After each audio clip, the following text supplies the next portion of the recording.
მოგესალმებით, ეს გახლავთ ინტეგრას პოდკასტის მორიგი ეპიზოდი, მე გახლავართ ნიაძერია და დღეს უკვე ჩვენი სტუმარი გახლავთ ქეთი დალინკევიჩი, კლინიკური ფსიქოლოგი და ინტეგრას ცენტრის ხელმძღვანელი. მადლობა ქეთი მობრძანებისთვის, სტუმრობისთვის. დღეს მადლობა. ჩემი აზრით ძალიან საინტერესო და ძალიან მნიშვნელოვან თემაზე უნდა ვისაუბროთ, რაზეც ჩემი განცდით ცოტას ვსაუბრობთ, განსაკუთრებით ხმამაღლა და საჯარო სივრცეში და მით უმეტეს იმ ადამიანებისთვის, ვინც სამომავლოდ აპირებს ფსიქოთერაპიაზე მოსვლას. ეს არის ეთიკა ფსიქოთერაპიაში. და მე ვფიქრობ, რომ იმდენად ცოტას ვსაუბრობთ ხოლმე, რომ ბუნდოვანიც კია, რას ნიშნავს ეს ეთიკა ფსიქოთერაპიაში და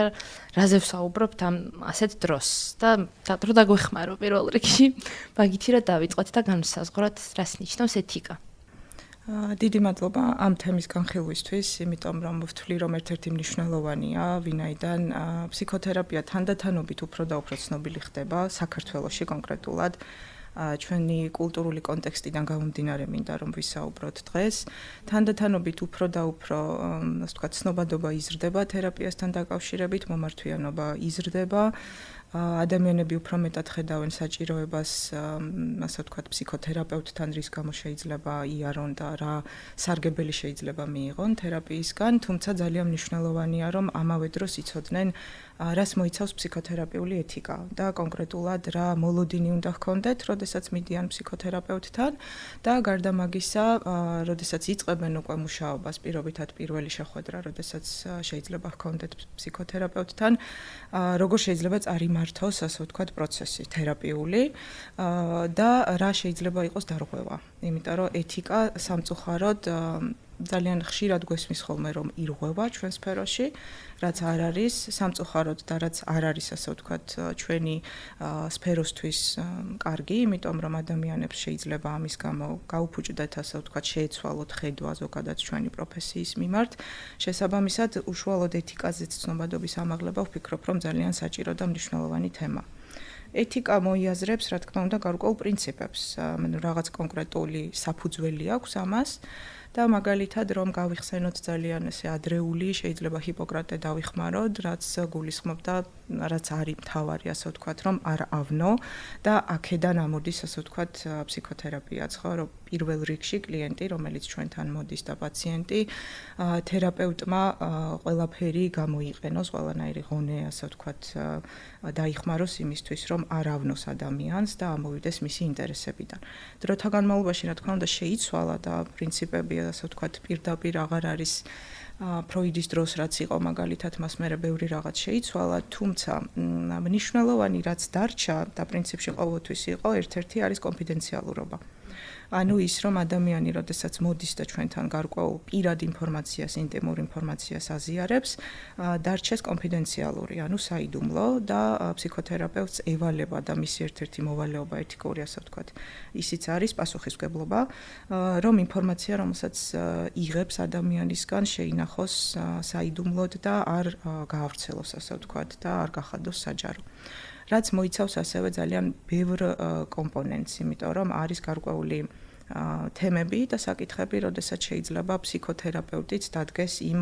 დილემის წინაშე, რომ კონფიდენციალურობა გადაწყვეტა მოუწიოს, უნდა დაარღვიოს, არ უნდა დაარღვიოს, როგორ შეიძლება ნებართვის აღება კონფიდენციალურობაზეც და ასე ვთქვათ, ინფორმაციის გაცემაზეც, ესეც მნიშვნელოვანი აქტია, ასე ვთქვათ, თერაპიაში. თუმცა ყველაზე მთავარი ვფიქრობ არის ის, რომ როდესაც პირველი შეხვედრა არის ფსიქოთერაპევტთან, მნიშვნელოვანია თერაპევტმა მოსულ ადამიანს აუხსნას, როგორი მოლოდინები ჰქონდეს მას. მაგალითად, რა შეიძლება მოხდეს თერაპიის განმავლობაში, კონკრეტულად რომელი მიმართულებით მუშაობს თერაპევტი, იმიტომ რომ ვიცით, რომ ძალიან ბევრი სხვადასხვა ფსიქოთერაპიული მიმდინარეობა არსებობს და ყველა მათგანს აქვს თავისთვის დამახასიათებელი რაღაცა სპეციფიურობა. შესაბამისად, მნიშვნელოვანია მოლოდინები ძალიან ისე შეჯერდეს და შეთანხმდეს, რომ მაგალითად თერაპევტი სხვა რამეს არ ფიქრობდეს და კლიენტს არ ქონდეს სხვა წარმოდგენა. ინფორმირებული თანხმობა მაგალითად, რაც ნიშნავს ასევე იმას, რომ ფსიქოთერაპევტმა უნდა გააცნოს ყველა ის დეტალი კლიენტს, რომელიც არის მნიშვნელოვანი თერაპიულ პროცესში. მაგალითად, შეხვედრების დაგეგმარება, კონკრეტული დროის შეთანხმება, საფასური ღირებულება რა შეიძლება რომ ღირდეს თერაპიული შეხვედრა და როგორ უნდა გადაიხადოს მაგალითად ადამიანმა ეს თანხა თუ მაგალითად უქმდება თერაპიული შეხვედრა როგორ უნდა გააფრთხილოს კლიენტმა თერაპევტი და ეს გადახდის ამბავი როგორ უნდა მოგვარდეს ასევე მაგალითად გარდა ამისა მნიშვნელოვანი არის ასევე გარკვეული ურთიერთობის ნაწილი მაგალითად რა ტიპის ურთიერთობა ყალიბდება თერაპევტსა და მოსულ კლიენტს შორის ხო იმიტომ რომ აქ არის ძალიან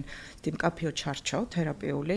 რაც მოიცავს კონკრეტული მუშაობის დინამიკას, ყალიბდება თერაპიული ალიანსი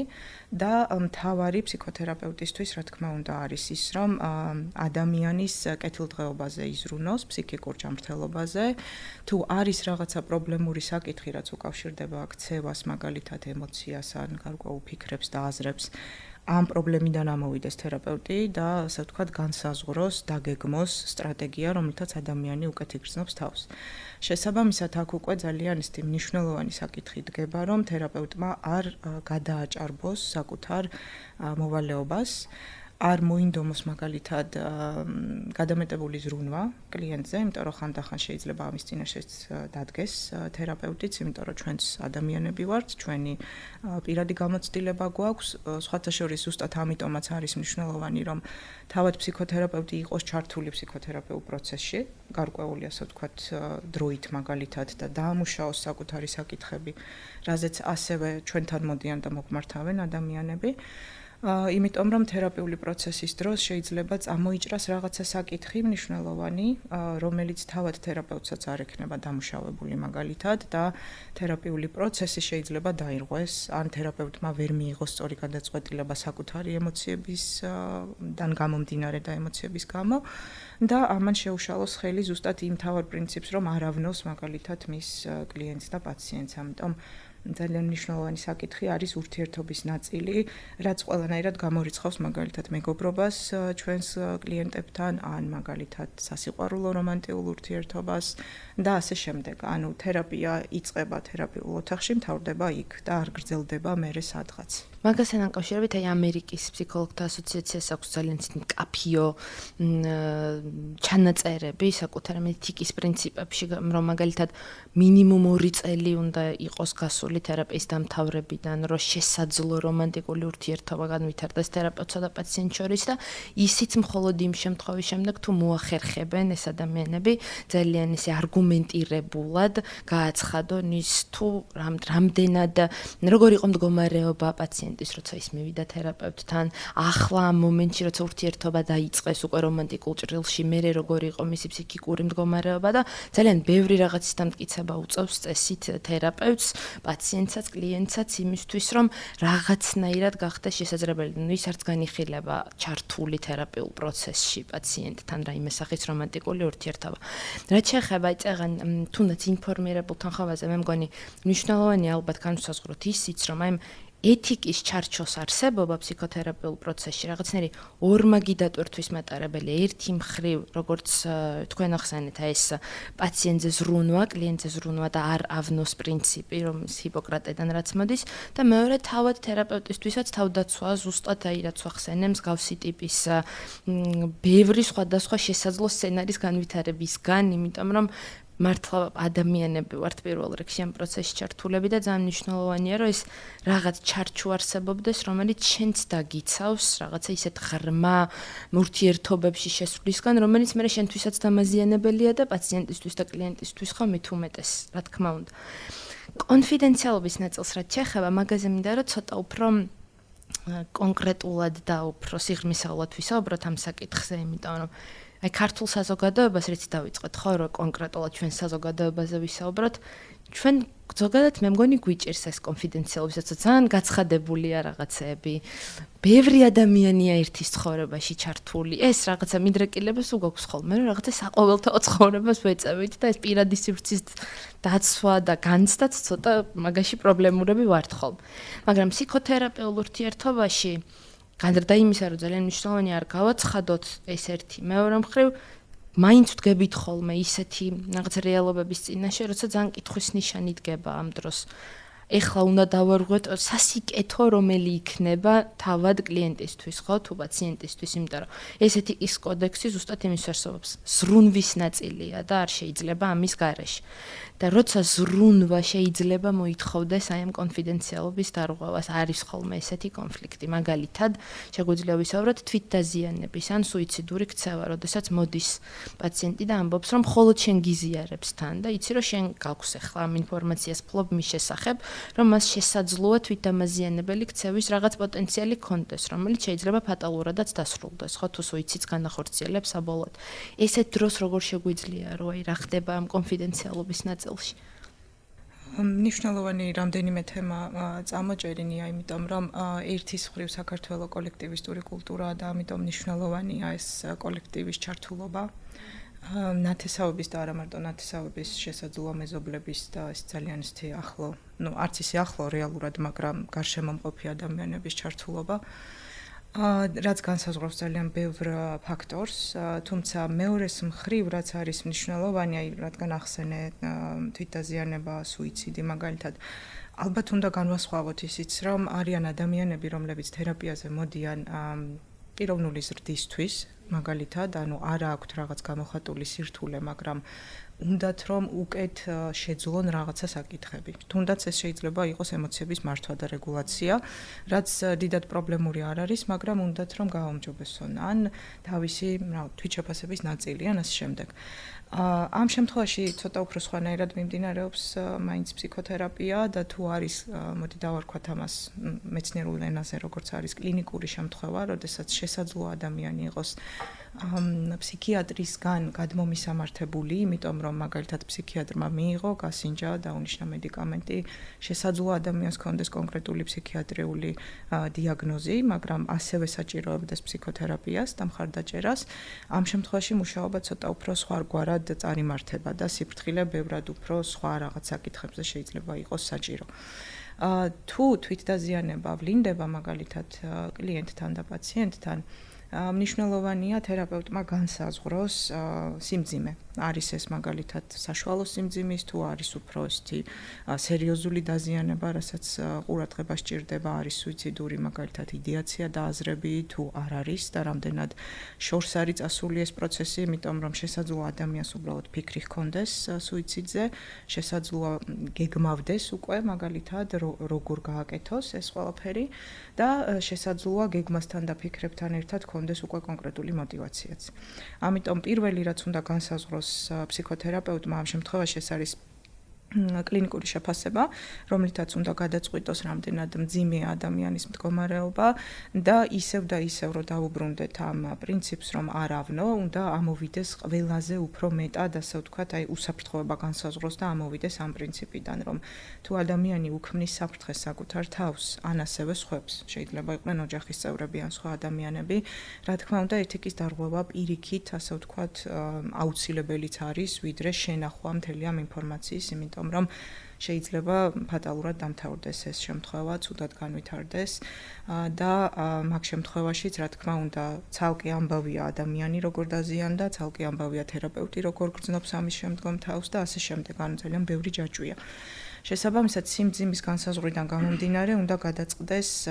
ვის მიმართავს მაგალითად ფსიქოთერაპევტი, იმიტომ რომ შეიძლება ეს იყოს ახლო ადამიანი, ოჯახის წევრი, მეგობარი, შეიძლება პირდაპირ სტაციონირებაც კი იყოს საჭირო. მაგალითად, მე ჩემი გამოცდილებით რომ გითხრათ, მქონია შემთხვევა, როდესაც თერაპიული ოთახიდან პირდაპირ სასწრაფო დახმარების გამოძახება გახდა საჭირო. ოღონდ ეს ყველაფერი, რა თქმა უნდა, ამოდის უშუალოდ ადამიანის ყველაზე საუკეთესო ინტერესებიდან. და მნიშვნელოვანია მუდმივი მხარდაჭერა ამ ადამიანების, ანუ პირობითად სტაციონირებაც რომ გახდეს საჭირო, ეს არ ნიშნავს იმას, რომ ფსიქოთერაპევტი წყვეტს ურთიერთობას და მუშაობას, ძალიან მნიშვნელოვანია მხარდაჭერა მუდმივი, თერაპიული შეხვედრების გაგრძელება მას მერე რაც უკვე ეს იქნება შესაძლებელი. იდეალურ შემთხვევაში თუ ადამიანი ხვდება სტაციონარში ძალიან კარგია, ჩვენთანაც რომ არსებობდეს ეს რესურსი,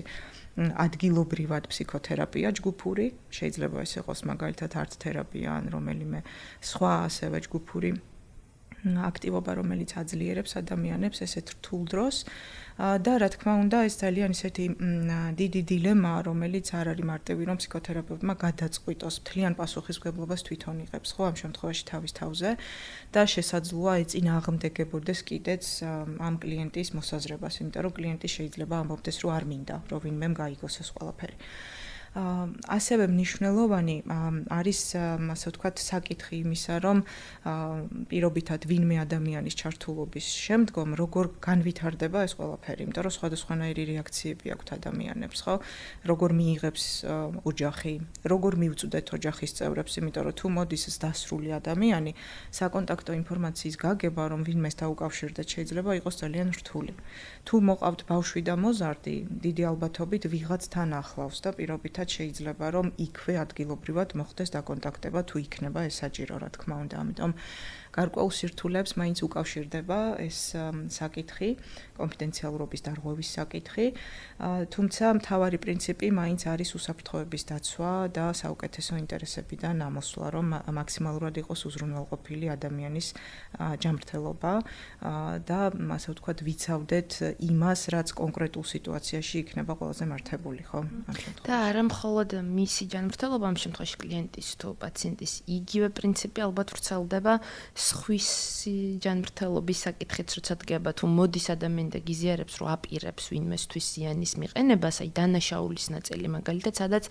უკვე პრინციპში ოჯახის ფარგლებსაც სდება ეს საკითხი აღარ არის მხოლოდ აუცილებლობა რომ ოჯახი ჩავყენო საქმე წყურში აქ უკვე ის საკითხი დგება რომ ეს სახელმწიფო უნდა რაღაცნაირად არ ვიცი გავაფრთხილო იმის დაობაზე რომ შესაძლოა დადგეს ესეთი შედეგი ალბათ იქაც პირველ რიგში ვიწყებ იმითი რომ კარგად განსაზღვრო სწორად განსაზღვრო რამდენად რეალურია საფრთხე რამდენად არსებობს ამის სინამდვილე საფუძველი რომ მე რაღაც განგაშის ზარი შემოუკრა ამასთან დაკავშირებით და მე უკვე მოქმედებ მაინც მიწევს კონფიდენციალობის ჩარჩოდან გასვლა ასეთ შემთხვევაშიც როცა სხვა ადამიანსაც ეხება ზიანი ხო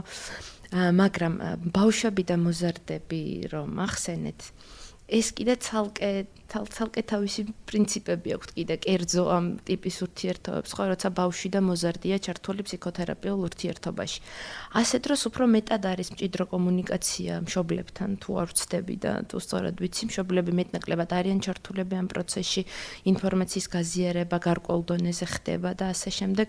თუმცა მით უმეტეს ახლა როცა საუბარი ეხება ბავშვებიც ვიცით მოზარდებიც შეიძლება გამოირჩევდნენ თვითდამაზიანებელი ქცევით და ასეთ შემთხვევაში მშობელთან გვაქვს კომუნიკაცია ნებისმიერი რთული ქცევა ან რაღაცა დიაგნოზი რომელიც შეიძლება მოზარდს ჰქონდეს ასეთ დროს კონფიდენციალობის საკითხი და საერთოდ მშობლებთან ურთიერთობა როგორია თქვენ მუშაობთ ბავშვებთან მოზარდებთან მათ მშობლებთან და მხარდაჭერას რამხელა მნიშვნელობა აქვს გასაგებია და აი მაგაზე რო გვესაუბრა ცოტა უფრო მეტი მაგალითად ისეთი დიაგნოზები როგორც არის ADHD ან ნებისმიერი ასეთი რა თქმა უნდა ეს მნიშვნელოვანი საკითხია, იმიტომ რომ როდესაც მოდის მცირეწლოვანი მოზარდი მაგალითად თერაპიაზე, არის შემთხვევები, როდესაც მშობელი იღებს ერთმნიშვნელოვნად გადაწყვეტილებას და მას მოყავს და არ აქვს თავად მოზარდს ან ბავშვს ამის სურვილი, ასე ვთქვათ, არის შემთხვევები, როდესაც არც იციან, სად მოდიან ხოლმე და მათი არ არის ეს გადაწყვეტილება, თუმცა არის შემთხვევები, როდესაც მოზარდი თავად ითხოვს და არჩევანი მისია, შეიძლება თერაპევტიც თავად აარჩიოს და თქვას, რომ ამ კონკრეტულ ადამიანთან წამიყვანეთ, სადაც რა თქმა უნდა უფრო მეტი არის ალბათობა იმის, რომ თერაპიული პროცესი უფრო მარტივად დაიწყოს, ხო, იმიტომ რომ როცა წინააღმდეგობა ჯერ იმაზეა საზრუნავი, რომ ჩამოყალიბდეს კეთილგანწყობა თერაპიის მიმართ და თერაპევტის მიმართ და მერე დაიწყოს პროცესი. მშობლებს აქვთ უფლება, რომ გაიგონ რაზე ხდება მუშაობა. თუმცა რა თქმა უნდა კონფიდენციალურობა ამ შემთხვევაშიც დაცულია, არ აქვს მნიშვნელობა რა ასაკის არის ადამიანი.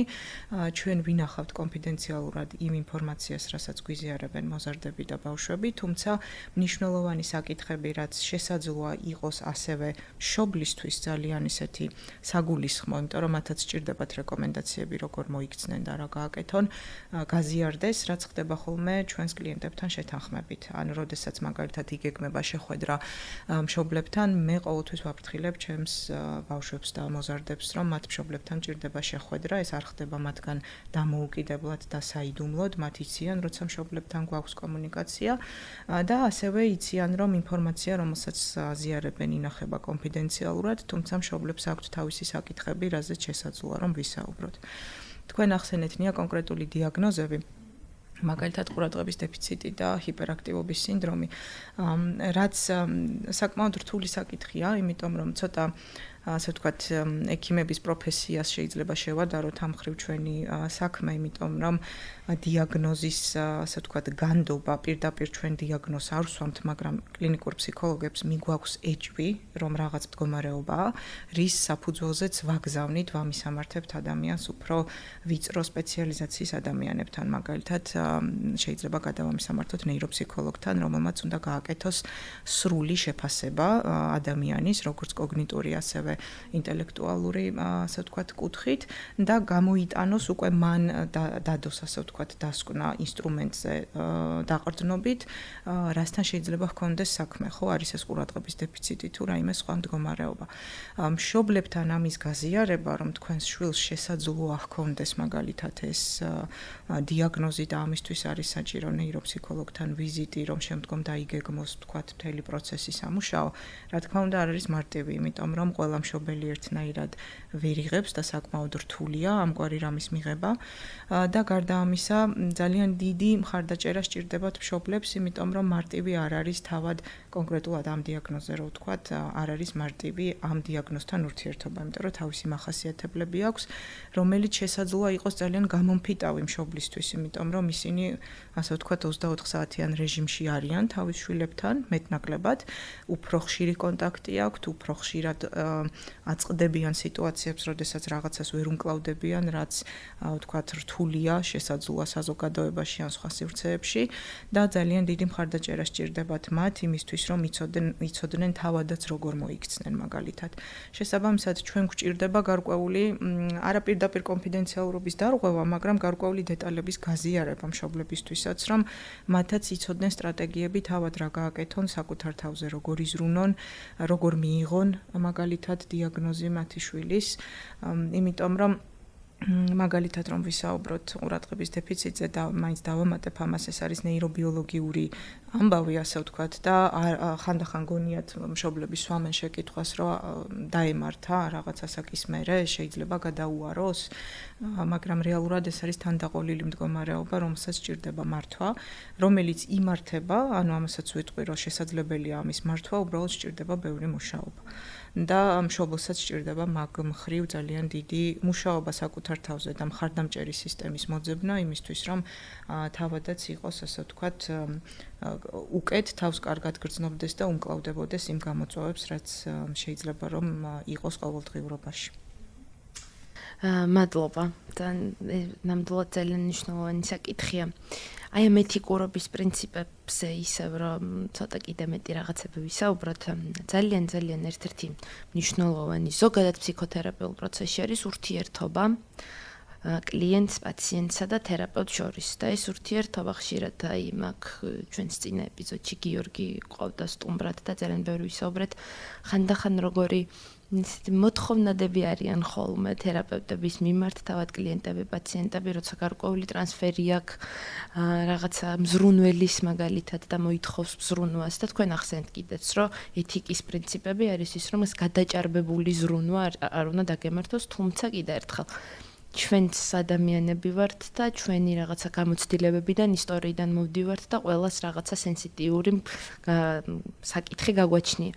ასეთ დროს, როცა აცნობიერებს საუკეთესო შემთხვევაში თავად თერაპევტი, რომ შეიძლება აი ამ ზღვარზე იყოს, რომ უკვე რაღაცა ის საზღვრები ნელ-ნელა უფრო და უფრო ფერმრთალდება, რაც აუცილებელია თერაპიულ პროცესში. არა გამიზნულად, თუმცა ბუნებრივად, აი წეღან ჩამოთვლილი მიზეზებიდან გამომდინარე. რა თავდაცვები არსებობს იმისთვის, რომ თერაპევტი იყოს დაცული, რა შეიძლება გაკეთდეს თერაპევტის მხრიდან, რომ ეს საზღვრები არ დაგვერღვეს და არ ვავნოთ ამით, იმიტომ რომ რეალურად ვნებს პაციენტს ეს გადაჭარბება. თერაპევტის როლიდან გამოსვლა ნებისმიერი მემართულებით პირველ რიგში ვნებს თავად ადამიანს, ვინც არის ჩართული თერაპიულ პროცესში. ძალიან რთული საკითხია და ძალიან ბევრ ამას მოიცავს, იმიტომ რომ ერთის მხრივ მინდა ვახსენო ძალაუფლება, იმიტომ რომ თერაპევტებს თავისთავად გვაქვს ძალაუფლება, უკვე იმიტომ რომ ადამიანი მოგვმართავს დახმარებით და გვეუბნება რომ რაღაც საკითხში მჭირდება მხარდაჭერა. შესაბამისად ეს უკვე ნიშნავს რომ თერაპევტს აქვს გარკვეული ავტორიტეტი ამ ადამიანის თვალში, ასე ვთქვათ. არიან ადამიანები, რომლებიც წინასწარ ეძებენ ინფორმაციას, მაგალითად მოდიან და მეუბნებიან რომ რაღაც წავიკითხე თქვენზე ეს, ვნახე ეს, ანუ გარკვეული ინფორმაცია აქვთ, იმიტომ რომ სანამ გადაწყვეტენ რომ მივიდნენ თერაპევტთან, მნიშვნელოვანია რომ გაიაზრონ და მოიძიონ ინფორმაცია ვისთან მიდიან, ხო? შესაბამისად, როდესაც უკვე გადაწყვეტენ რომ ვიღაც კონკრეტულ თერაპევტთან მიდიან, მათ უკვე აქვთ გარკვეული ავტორიტეტი შექმნილი ამ ადამიანზე და ძალიან მნიშვნელოვანი საზღვარი ზუსტად ეგ არის, რომ თერაპევტმა ცოტა ისეთი რთული საკითხია თავი ღმერთად არ ჩათვალოს, რომ ყველაფერი შემიძლია, იმიტომ რომ მაგალითად უკეთ მესმის ადამიანის ქცევა, ან მათი ემოციების რეგულაციის ამბავი, რა როგორ მოქმედებს, იმიტომ რომ ჩვენ გვაქვს თეორიული ცოდნა, რაღაცები ჩვენთვის შეიძლება ძალიან ისე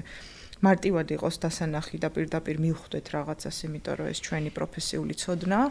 თუმცა მანდ არის ზუსტად იმის ზღვარი, რომ არ გვქონდეს განცდა, რომ თითქოს ღმერთები ვართ და გადავარჩენთ და ნებისმიერი მდგომარეობიდან ადამიანს გამოვიყვანთ, ასე ვთქვათ, ხო, იმიტომ რომ ეს შეუძლებელია. შესაბამისად, აი ამ ჩარჩოს და ზღვარის დაცვა იცავს როგორც თერაპევტს თქვენს აღნიშნეთ, ასევე იცავს კლიენტს, რომელიც ჩვენთან არის მოსული. ძალიან მნიშვნელოვანია იმისთვის, რომ თერაპევტმა არ შეწყვიტოს ზრდა განვითარება, მუდმივად იყოს ჩართული გარკვეულ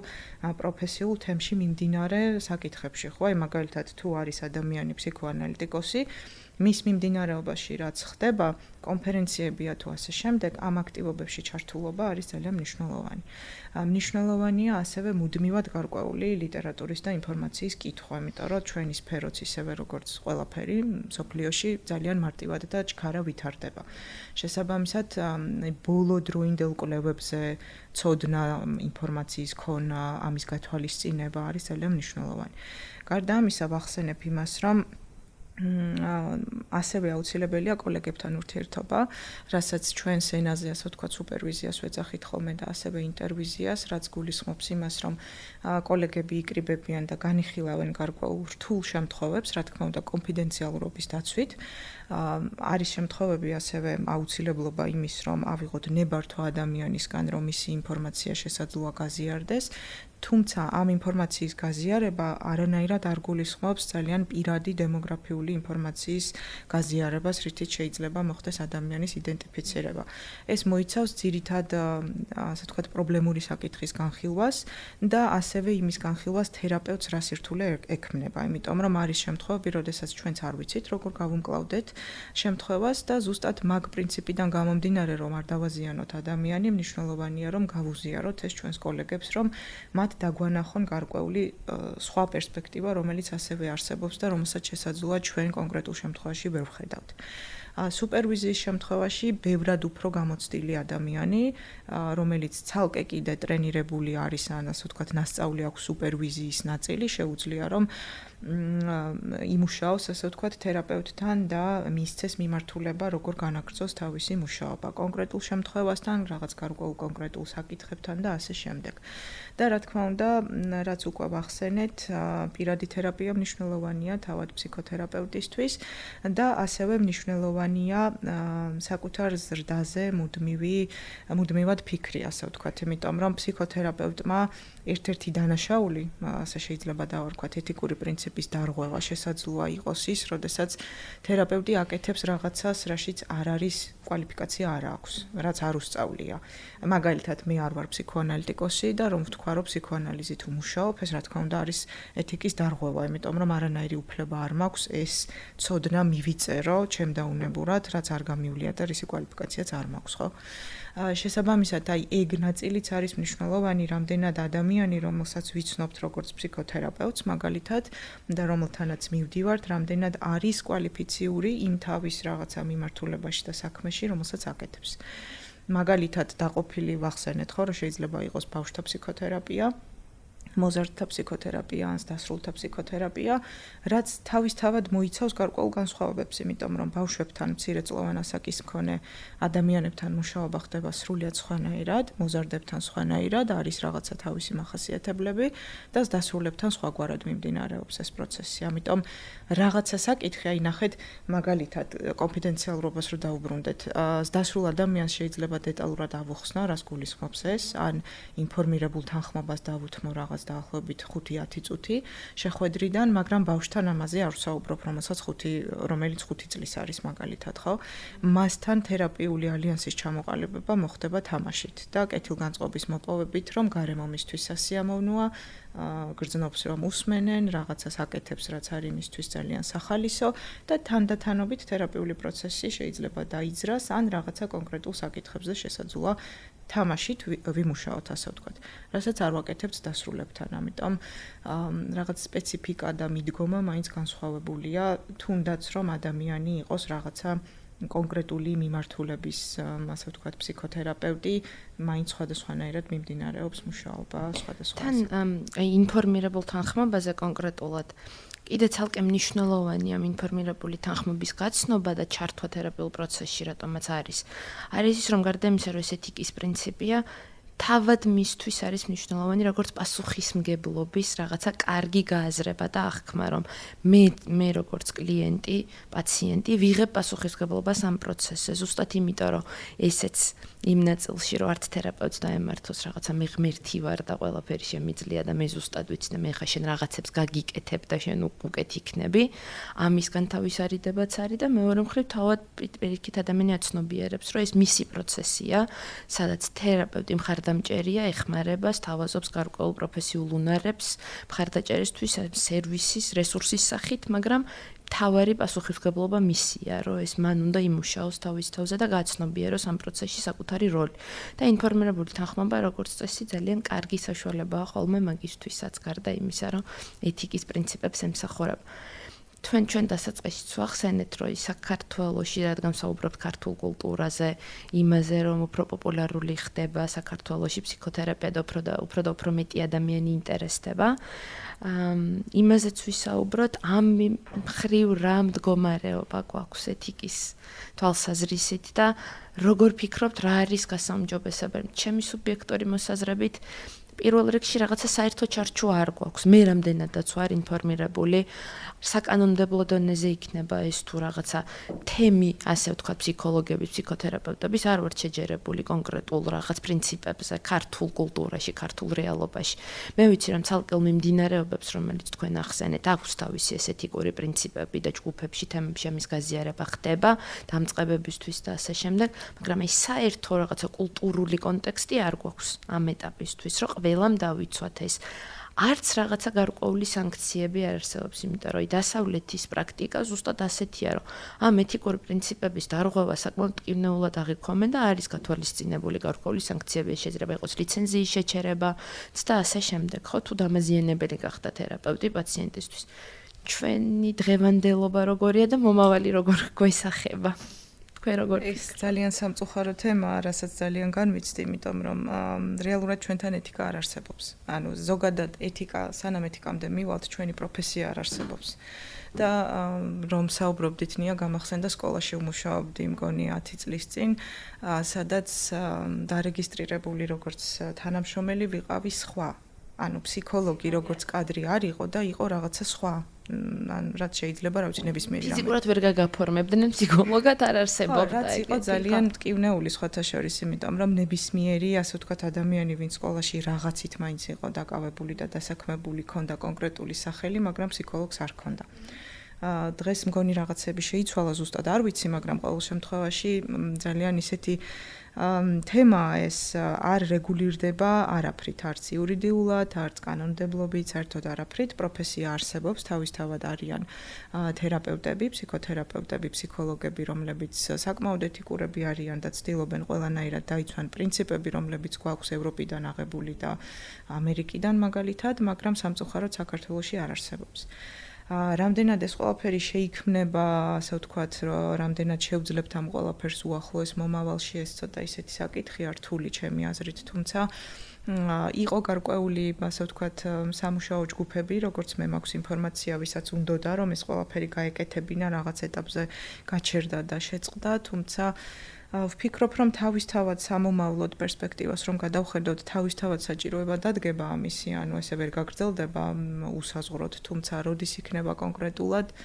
ვერ გეტყვით, რაც უფრო მალე იქნება, ალბათ უკეთესი იქნება, თუმცა ძირითად, ასე ვთქვათ, კოლეგებთან ვისთანაც მაქვს ურთიერთობა, თითქმის ყველგან მესმის, რომ ცდილობენ მაქსიმალურად ამ ეთიკური ჩარჩოების დაცვას, რაც ძალიან მახარებს ხოლმე. და ასევე აქვე აღნიშნავდი, რომ ეს ეთიკური ჩარჩო შესაძლოა არსებობდეს ფურცელზე, მაგრამ შეიძლება მე გავდივარ ახლა ძალიან სხვა რაღაც სფეროში, მაგრამ ჩემი პირადი ხედვა არის, რომ ფსიქოთერაპევტს შინაგანად უნდა ჰქონდეს მთელი ეს ეთიკური ჩარჩო დავარქვათ ამას თუ ღირებულება. ღირებულების დონეზე უნდა იყოს. კი, უნდა იყოს, იმიტომ რომ როცა ადამიანს თავისთავად შინაგანად აქვს ეს, რაც არ უნდა ფურცელზე დავუწეროთ და რაღაცები მოვთხოვოთ და ხელი ვაწერინოთ ამ ყველაფერზე, თავისთავად მაინც ამას ასრულებს მაგალითად, ხო? და მიყვება ამას, იმიტომ რომ შინაგანად ეს მისთვის არის ძალიან ღირებული. და ადამიანი, რომლისთვისაც ეს არ არის ღირებული, მგონია რომ რაც არ უნდა ფურცლებზე ხელი აწეროს და რაღაც გამოცდები აბაროს ან ასე შემდეგ, ალბათობა იმის, რომ რაღაც დაარღვიოს, მაინც არსებობს. ამიტომ ჩემთვის ფსიქოთერაპია ძალიან ისეთი ფაქიზი და რთული პროფესია, სადაც ძალიან ბევრი რამეა განსასაზღვრი. როგორ დავხვდები ადამიანს, მე როგორი განწყობა მაქვს, რამდენად შემიძლია რომ ჩემი განწყობა სადღაც დავტოვო და კლიენტთან ვიყო იქ და იმჟამად მთელი ის 50 წუთი, რაც თერაპიული შეხვედრა მიმდინარეობს. ეს ყველაფერი არის, რა თქმა უნდა, შინაგან აი ამ ღირებულებებზეც, ხო? იმიტომ რომ პირობითად ვიძახი დავიბარო ერთი დღის განმავლობაში 6-7-8 ადამიანი არის შეუძლებელი და ამას ვერანაირად ვერ გავაკეთებ, იმიტომ რომ ყურადღების კონცენტრირება არ მეყოფა, თუნდაც ძალიან ისე აღმასრულებელი ფუნქციებით რო დავყვე, ხო? ანუ ფიზიკურად ვერ გავძლებ, რომ ამდენ მუშაობას გავუმკლავდე იმისთვის, რომ მაგალითად ვიყო იქ და იმჟამად და ვიყო ჩართული. იყოს თერაპიული სეანსი მაგალითად ნამდვილად ეფექტური, ავთენტური და ის, რაც კლიენტს სჭირდება. ამიტომ აი ესეც ჩარჩოა ჩემთვის, რომ ვიცოდე ლიმიტები. სადამდე შემიძლია, რამდენი შემიძლია.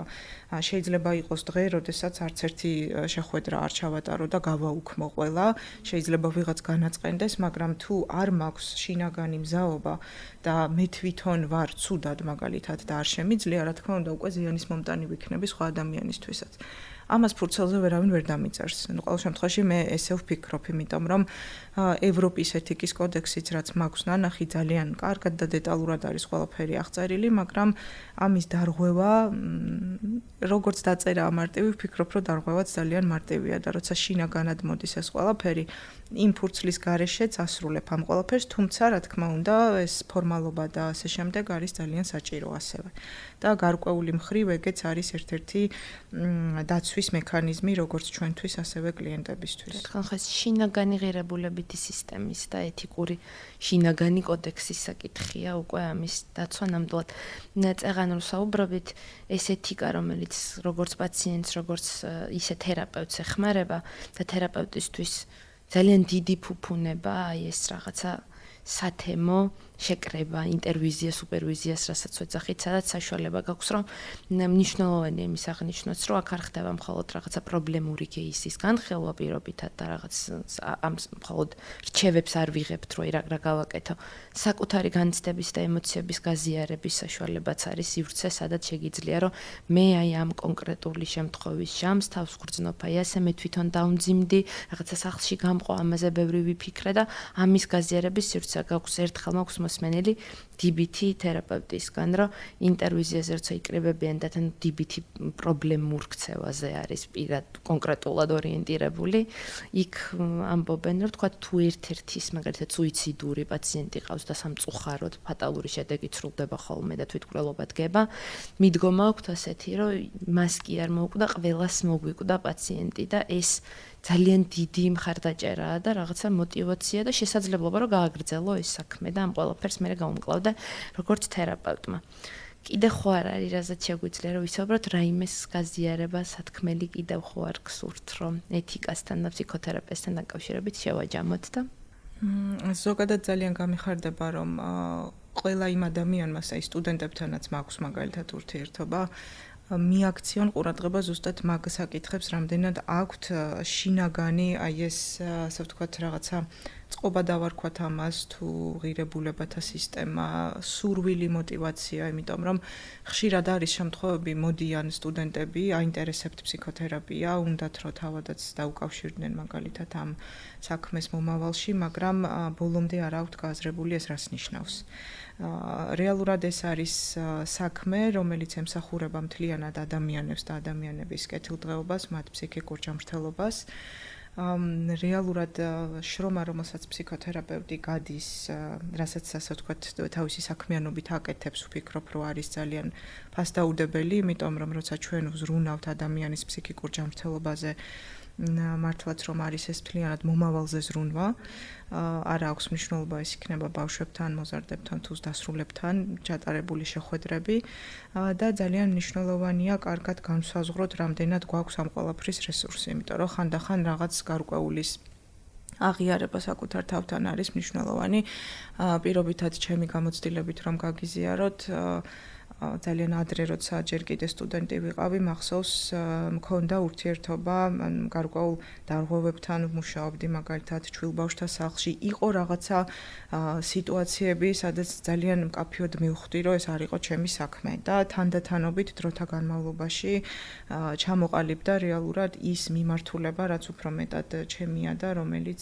ძალიან მსიამოვნებს, ამიტომ ეთიკის ნაწილთან დაკავშირებითაც აი მნიშვნელოვანია ვფიქრობ, რომ ყველა იმ ადამიანმა, ვისაც ფსიქოთერაპევტობა უნდა, ან უკვე არის,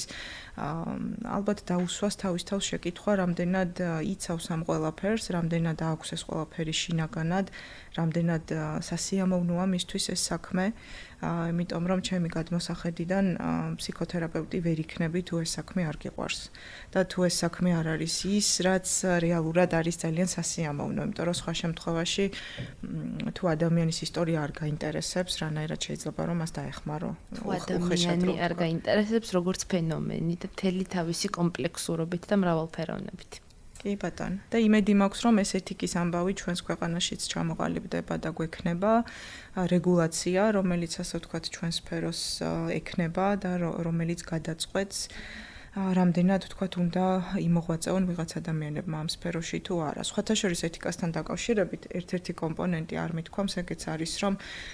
თუ გვაქვს ინფორმაცია იმაზე, რომ ჩვენი კოლეგა არ ღვევს ეთიკას, რეალურად ეს კომისია რომ არსებობდეს, უნდა მივმართოთ ამ კომისიას. ეგეც არის ერთ-ერთი ვალდებულება, რომ